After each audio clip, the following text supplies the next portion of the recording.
Howdy folks, hope you're all having a good one, and welcome back to World of Warships with Rear Admiral Jingles. Today we're seeing the return of I Came on Your Broadside, that name never gets old, in one of the most disgusting divisions I have ever seen in World of Warships, Carrier, Battleship and HMS Belfast. With his division mate Claxosaur in the disgustingly overpowered HMS Belfast. Technically, you could argue that this is a failed division, since the Belfast is only a Tier 7 cruiser, and, well, if you division up with a couple of Tier 8s, you could find yourself fighting Tier 10s, but the Belfast doesn't care. It's that good. Heading up the division is Prince of the Skies in the Soviet Tier 8 aircraft carrier, the Chukolov? I don't know how you pronounce that. Let's just call it the Chuckles. And then, of course, I Came on Your Broadside himself in the Tier 8 Italian battleship, the Vittorio Veneto. Now, the Belfast is bad enough, and honestly, guys, before we get started, with a division like this, I expect to see something seriously impressive, okay? You've got no excuses. But while the Belfast is, well, bad enough, the addition of that Soviet carrier... You see, the thing about Soviet carriers is...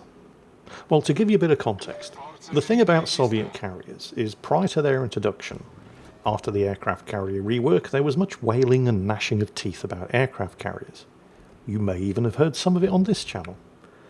The chief complaint being that it didn't seem to matter how many aircraft you shot down, it never made any difference because the first strike always got through and the second strike usually always got through as well. So, in order to address this issue, Wargaming did something special with the Soviet carriers. They only get one strike. So every aircraft you shoot down does actually matter. Now in theory this should be great. The problem of course is that the Soviet carriers were balanced around getting some of their aircraft shot down. Now this is fine if those aircraft are attacking something that has reasonably strong AA. Some of them will get shot down, the carrier will still do the amount of damage it's expected to. But if they're attacking something with crap AA, you're going to get bitch slapped into the middle of next week. To be completely fair though, there is some strong AA in this battle. I mean, all of those North Carolinas, they're not exactly no-fly zones, but you're going to lose aircraft attacking them. Same with the Alabama, the Hipper, the New Orleans, the Helena. Yeah. So this is going to be a tough battle for both aircraft carriers. And then of course you have I Came on Your Broadside in the Vittorio Veneto itself. A very strong Tier 8 Italian battleship.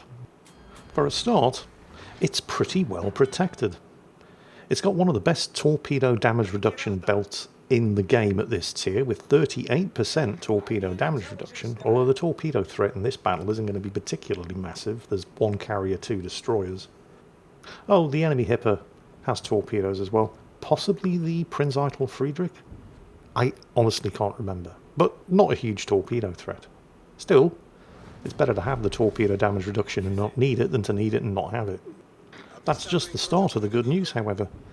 She also has a 45mm armoured deck at a tier where most battleships only have a 32mm armoured deck, and what that means in practical terms is destroyers and cruisers are really going to struggle to deal damage to this thing with high explosive shells, thanks to that thicker than average deck plating. The ship's superstructure is still fair game, of course, but any long-range plunging fire is really going to struggle to do damage unless it hits the superstructure because of the thick deck plating. The ship also features 375mm of armour belt with a 130mm extended belt. Now, neither of these are going to protect you against point-blank range broadside high caliber armour piercing shells, but it does mean that you can angle effectively against even the biggest guns in the game, which means that with careful positioning you should easily be able to shrug off the majority of the damage inflicted by the biggest guns in this battle, which are the 16-inch rifles sported by the 2 enemy North Carolinas and the enemy Alabama. Her mobility, which I Came on Your Broadside absolutely isn't using at the moment, is above average at this tier. She's got a decent top speed of 30 knots, she's got a reasonable turning circle, a reasonable rudder shift time, and if you fully spec for it you can get a concealment down to 12.8 kilometers. That, in conjunction with the ship's high speed smoke screen, yes, she's got one of those, means that The ship is able to reposition easily, if you need to, in order to get yourself out of the shit when everything's going wrong, or to get yourself into a better firing position when it isn't. Sounds like a lot of good news so far, Jingles. Is there more? Is there any bad news? There is some bad news, but we're not done with the good news yet. Let's talk about the guns. This ship is armed with 9 15-inch guns. Oh, actually, here's a spot of the bad news. Notice the shots out at the Farragut there? The semi-armor piercing shells fired by the Vittorio Veneto, when firing at destroyers, are capped at doing a maximum of 10% of their damage potential. And honestly, that's kind of fair. Because the big problem when these ships were first introduced was the sheer devastation they could inflict upon destroyers when firing semi-armor piercing. You see, these Italian semi-armor piercing shells are kind of like a halfway house between high explosive and armor piercing. Which I suppose you probably guessed by the fact that they're called semi-armor piercing. But anyway, unlike a high explosive shell, they will never set a fire. Also, unlike a high explosive shell, they have a higher damage potential. So ordinarily, when given the chance, a battleship would load high explosive to shoot at a destroyer, because the armor piercing is just going to over-penetrate and only do 10% of maximum damage. So if a battleship had the chance, they would switch to high explosive and do reasonable damage, maybe even kill a destroyer, depending on how much health it had. But the Italian battleships don't get high explosive, and the semi-armor piercing is kind of the default ammunition load. You really only switch to the armor piercing in these things when you've got a good broadside target to shoot at that's going to get citadeled. And the semi-armor piercing, which does more base damage than the high explosive in the first place, was absolutely wrecking destroyers. And destroyer captains were understandably touchy about this because they just had to suffer through a year and a half of basically getting absolutely wrecked by aircraft carriers post-aircraft carrier rework. And they'd finally gotten to the stage where they actually had a chance against carriers, and then boom, Wargaming introduced a line of battleships that completely fucks destroyers as well. So, yeah, that got changed. And semi-armor piercing is now also capped at 10% of maximum damage against destroyers only. The thing about the Vittorio Veneto's guns, I mean, they are pretty good. She's got 9 15-inch guns. And 15 inch is an awkward caliber at tier 8, because the armor-piercing shells will only overmatch up to 26mm of armor plating, which means if you get up-tiered in one of these ships and you're facing higher-tier cruisers, you can't overmatch their bows and citadel them from the front. And the Vittorio Veneto has a rather unfortunate 34-second reload.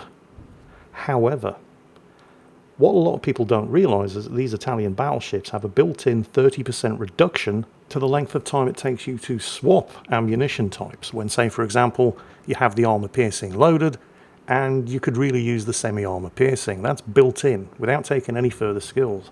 And if you take the gun feeder skill, you get a further 40% reduction. And you probably really should take the gun feeder skill on the Vittorio Veneto due to the highly situational nature of which type of ammunition is best at any given moment. Having said that, both types of ammunition feature very high shell velocity and good ballistics, making these guns very comfortable to fire. However, the accuracy is questionable, and the range isn't great. I mean, we're not talking Gneisenau standards of inconsistency here, but you will experience frustration from time to time when playing the Vittorio Veneto, carefully selecting the right ammunition at the right time, lining up the shot, and then just watching it miss. In common with most of the high-tier Italian battleships, the Vittorio Veneto boasts a lot of secondary guns. Also in common with most of the high-tier Italian battleships, they're absolute garbage.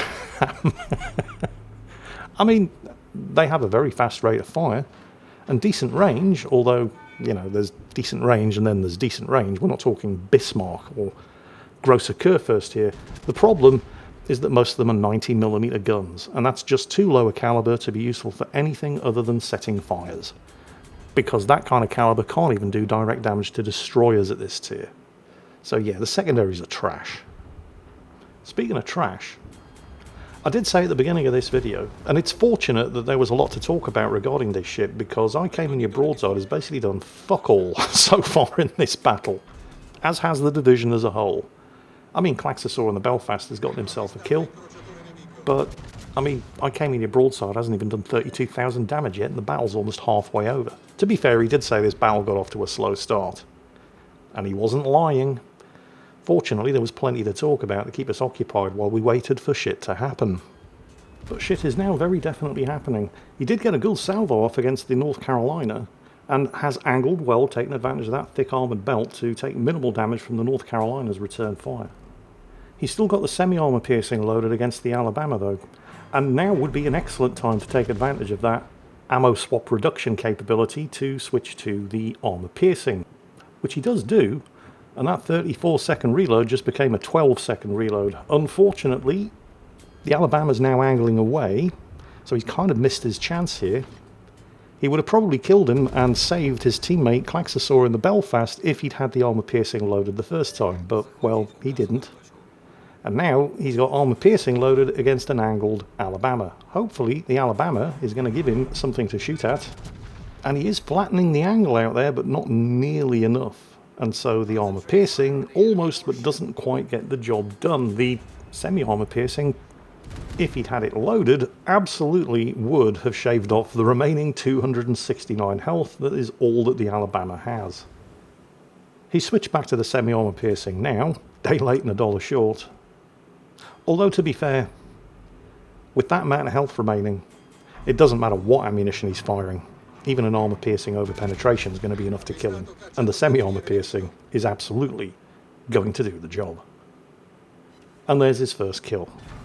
More than 11 minutes into the battle, and he's finally gotten himself onto the scoreboard. Parting salvo from the Alabama does a nasty chunk of damage, but not as much as that. That's actually kind of surprising. The armour-piercing salvo from the North Carolina there did a huge chunk of damage. And he was angled against it, but sometimes you just get unlucky. He's back to the armour-piercing. And the North Carolina is presenting a reasonable target. That might be a kill, but I'm pretty sure he'd prefer that it is definitely going to be a kill. So he pops the high-speed smoke. And this is kind of risky, because the high-speed smoke, remember, this is a battleship. The smoke firing penalty on 15-inch guns is huge. If he fires, smoke or not, the North Carolina is going to see him. So instead, he waits to see, and yep, one of the torpedoes dropped by the carrier did hit him. And now the North Carolina's guns are not pointing in his direction, and he is given an absolute beautiful broadside, and yeah. Kill number 2. Instead of clutching it and maybe killing the North Carolina, he waited until he was guaranteed to kill the North Carolina without getting spanked in return, because the enemy battleship's guns weren't quite pointed at him at the time where he took the shot. Also, delaying it gave him time to get the repair party up and recover some of that health. Is this a case of too little too late, however, because the enemy team have a 1 kill advantage. They have all 3 of the cap circles, and at the moment a 200-point lead. But with 3 caps under their control, that lead is going to get bigger rather than smaller, and it's going to get bigger fast. Now, that other North Carolina clearly at least has a couple of working brain cells, because he's fired high explosive against an angled battleship, which is the right ammunition choice to use. On the other hand, as we lose yet another teammate, he is given a rather flat broadside. And while I came in your broadside didn't have much luck with the first salvo, he had a lot of luck with the second. Damn, son. That was a lot of damage. Probably going to want to turn that into a kill quick, though. Because the enemy team are now... Oh, okay.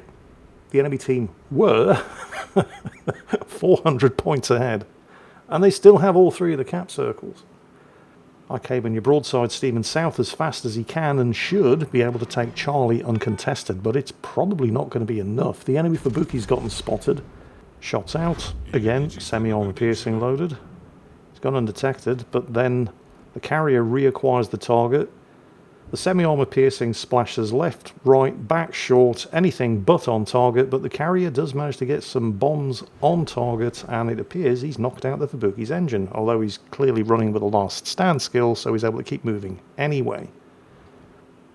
Obviously, that Fubuki poses a massive torpedo threat to both the North Carolina and the carrier. Or he would have if the carrier hadn't spotted him on the way in and the North Carolina hadn't clutched a kill with armor piercing rather than high explosive loaded. That leaves the Admiral Hipper and the Dunker Q on the enemy team, and if those two guys have any kind of sense whatsoever, given the opposition they're facing, a pair of Tier 8 battleships and a Tier 8 carrier, they're going to take that 400 point advantage and run with it. Going to be easier said than done, of course, because the carrier exists, which is going to be a problem for when it comes to remaining undetected. Also, I came in your broadside has finally made it into the cap circle at Charlie, so I mean, he hasn't flipped it yet, but it's uncontested, so he will. And while he's flipping it, the enemy team are only getting points from 2 of the cap circles. And the Hipper just got spotted by the carrier, who's doing a run with skip bombs. I came on your broadside, gets an semi-armor piercing salvo out. The skip bombs didn't do it. The semi-armor piercing doesn't do it, only 1 hit.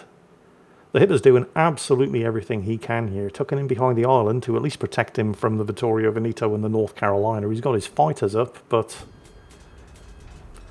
fighters alone aren't going to protect you against an aircraft carrier. At best, they're going to shoot down 1 or 2 of the strike aircraft, and that matters when you're facing a Russian carrier. Absolutely does. And also the Hipper's AA is not bad, but, well, he just doesn't have enough health.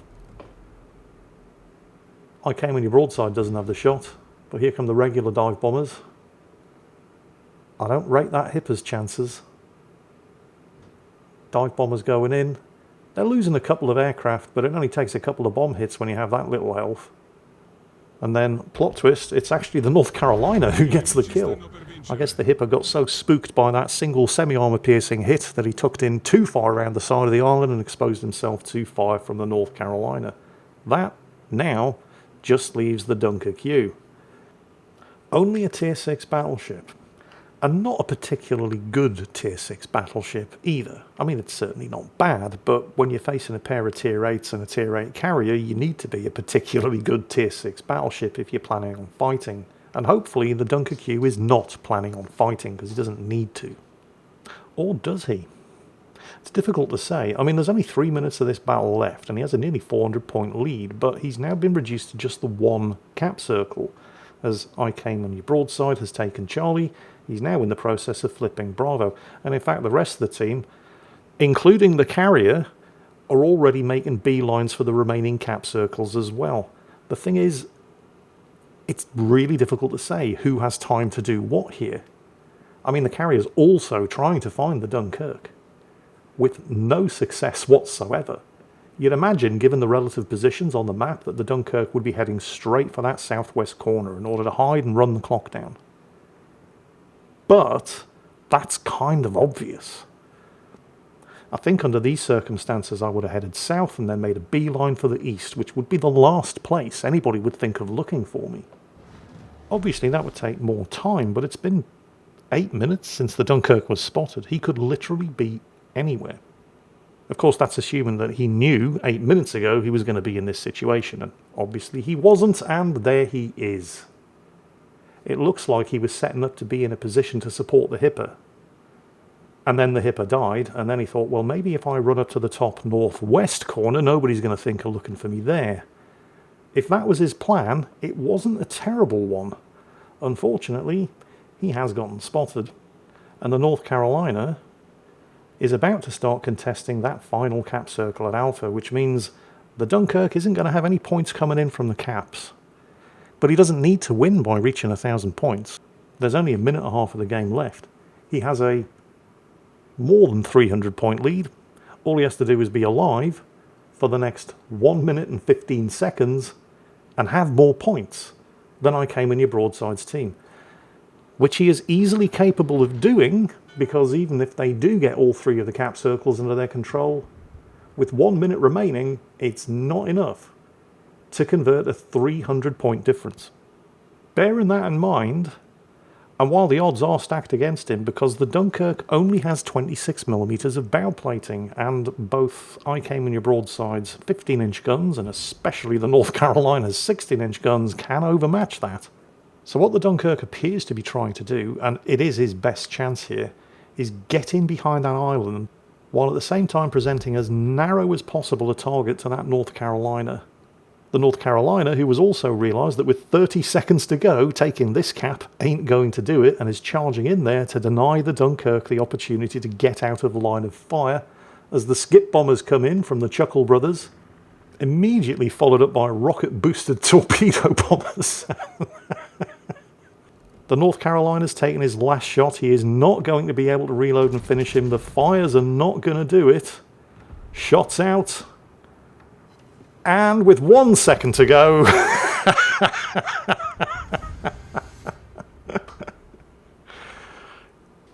I came on your broadside. Snatches victory from the jaws of defeat, which honestly is a really unusual thing around here. It's usually the other way around. Commiserations to the Dunkirk captain, by the way. I mean, if he'd been able to hold on for literally 1 more second, he would have won. But he didn't. And if we're all being completely fair here, we probably have to admit that it should never have been that close in the first place. I came on your broadside in a top-tier battleship, definitely played way too passively for the first half of the battle. But if he hadn't, we wouldn't have had a clutch video for YouTube, would we? So, all things considered, I'm prepared to forgive him. I'm kind of glad he did. And I hope you all enjoyed watching it, because that's it for today. As always, take care, and I'll catch you next time.